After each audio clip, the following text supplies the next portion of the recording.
Well, hello again, it's me, Texy88 here, and welcome to another retro gaming review. And this time, following on from my recent review of the rather pitiful Pac-Man port for the Atari 2600, now I'm showing you Ms. Pac-Man, which came out not all that long afterwards.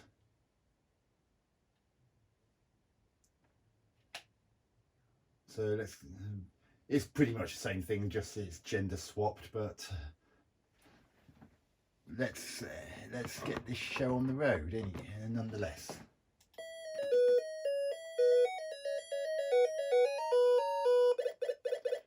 Well, the first thing you notice is that the sound is much better than that strange sound that was played when you gobbled a pill in the original Pac-Man.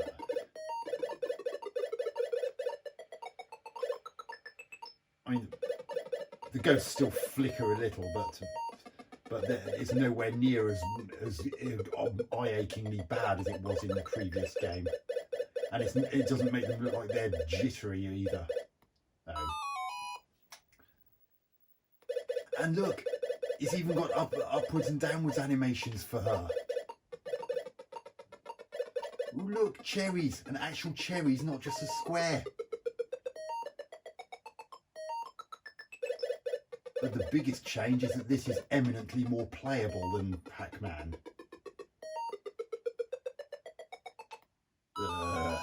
He says, and walks straight into a ghost.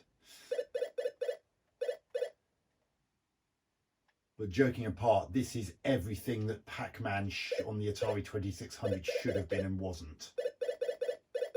This plays so much better, sounds much better, generally looks a bit better. Remember, this is an Atari 2600 and it's quite limited hardware.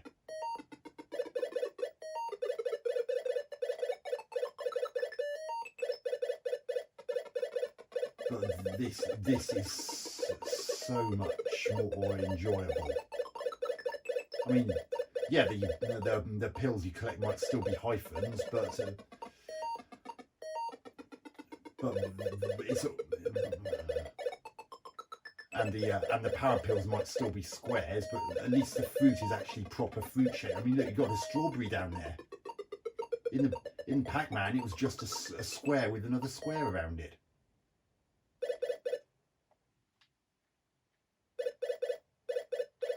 This is so much more like what Pac-Man should have been. It's both a blessing and a curse, because you think about all those people who might have bought Pac-Man on the Atari 2600 on the strength of its name and got that pile of utter crud, and then not long afterwards you get this, and it's so much more enjoyable. It's everything Pac-Man should have been. So, verdict time.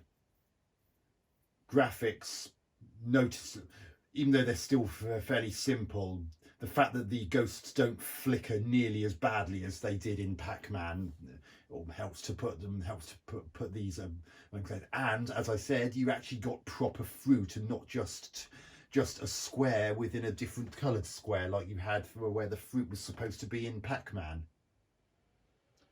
And as I also said, you get up and down animations for her as well as the left and right, and she actually looks more like the character she's supposed to, unlike that horrible whatever that was supposed to be representing Pac-Man in the game I reviewed the other day.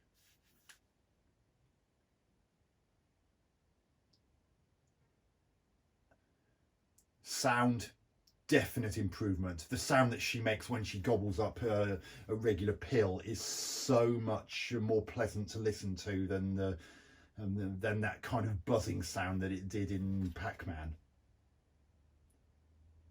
Gameplay, noticeable improvement. I had far fewer problems not being able to control Miss Pac-Man in this compared to controlling Pac-Man in Pac-Man.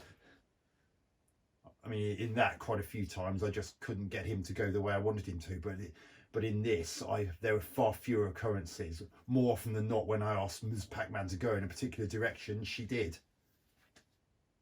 And as I said, it's absolutely crucial that that a game like this has responsive controls, and by and large, Ms. Pac-Man succeeds.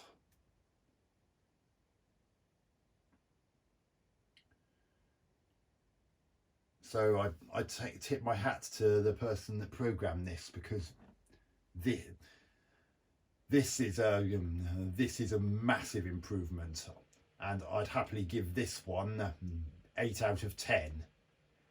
It's just the fact that the pills are still hyphens rather than dots, and the fact that ghosts still flicker a little.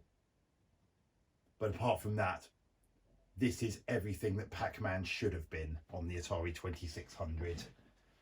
So hopefully you enjoyed that review, albeit a short one. Texie88 out.